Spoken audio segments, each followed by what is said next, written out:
Well, here I am again, once again. It's been a very long day. What is the expression? Another day, another dollar? Well, I think today I deserve at least $4. Very long days.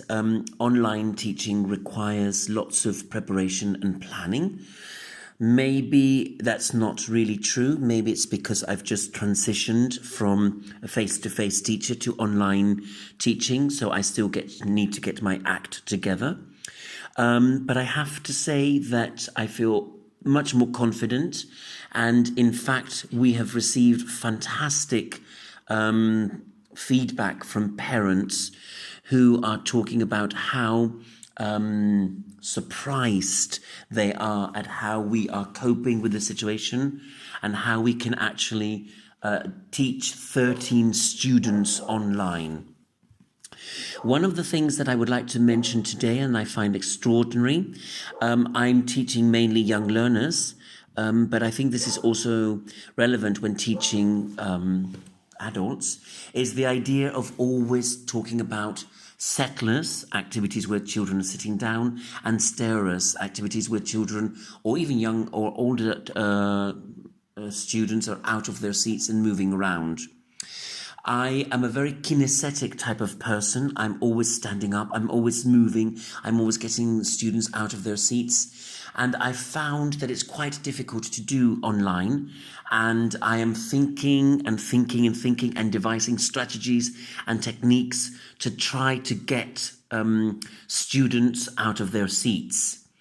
However, this is not always as easy as it seems, because some students have got earphones plugged into the computer. Others are working on tablets or little devices that are propped on their laps. So there are little accidents happening all the time. But it is something to bear in mind. Students are focusing on a screen, and obviously I find it difficult as well to maintain your attention on just a screen for 90 minutes or an hour or whatever the duration of your lesson is. Quite a difficult thing. But it's something that, again, it'll be very interesting to maybe investigate, to look at, to observe other teachers. This hasn't been a day without incidences. In fact, today I was doing an online lesson using actually Skype as a different platform, and we were having a fantastic lesson when suddenly it just went. Everything just went.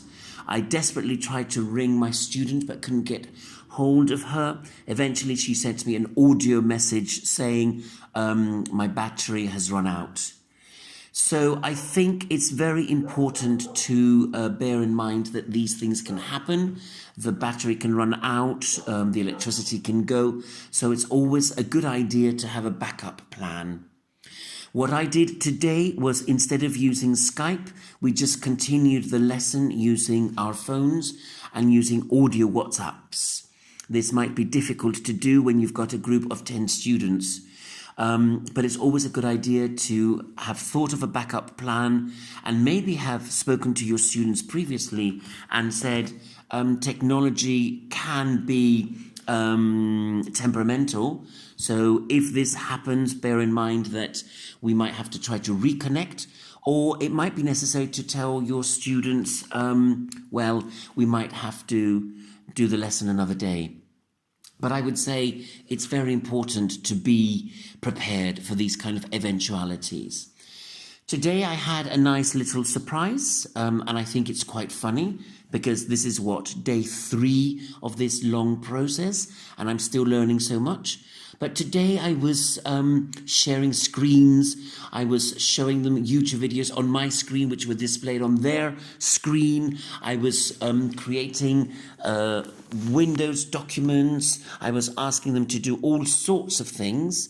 And one of the students this morning said, "James, you are becoming much more familiar with these different gadgets and this online tool.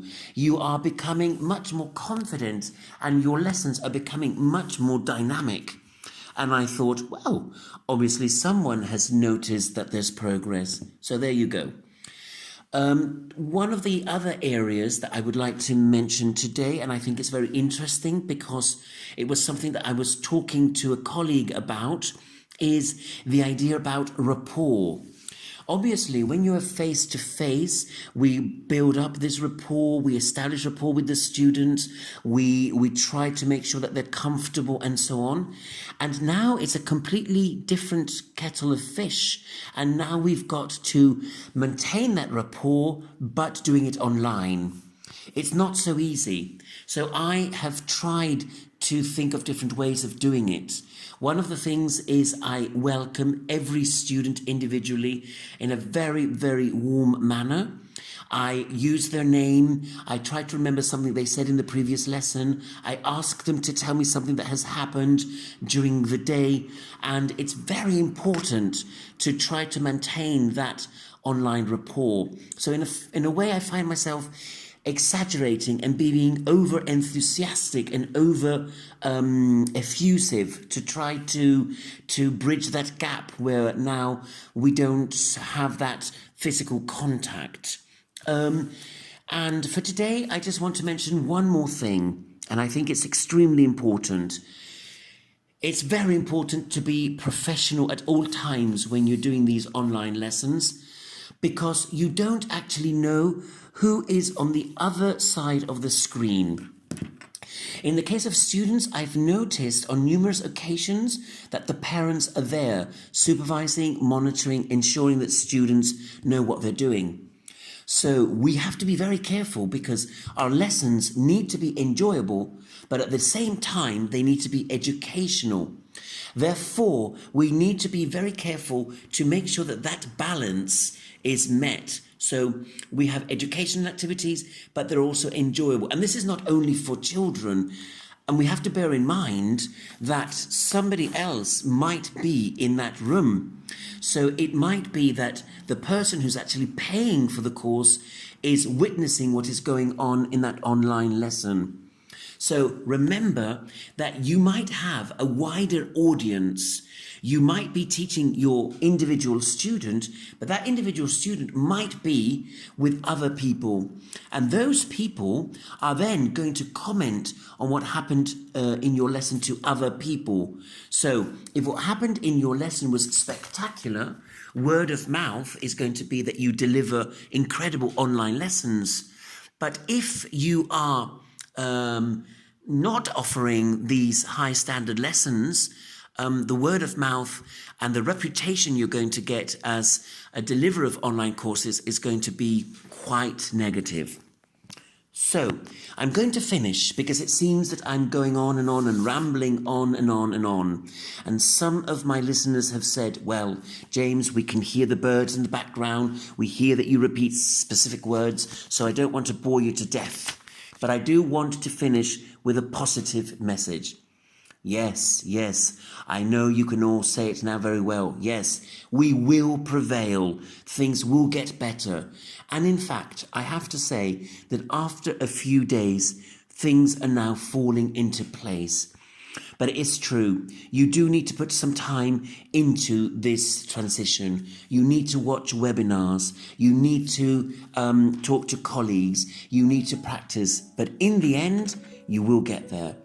And I'm not saying by any means that I'm an expert. I don't want to be arrogant or presumptuous, but I am saying that bit by bit, you become much more confident. So there you go. I'm the living proof, and I'm Mr. Technophobe. I'm a person who doesn't know how to press buttons on technological gadgets, that it can be done. Anyway, I will speak to you soon. Ciao.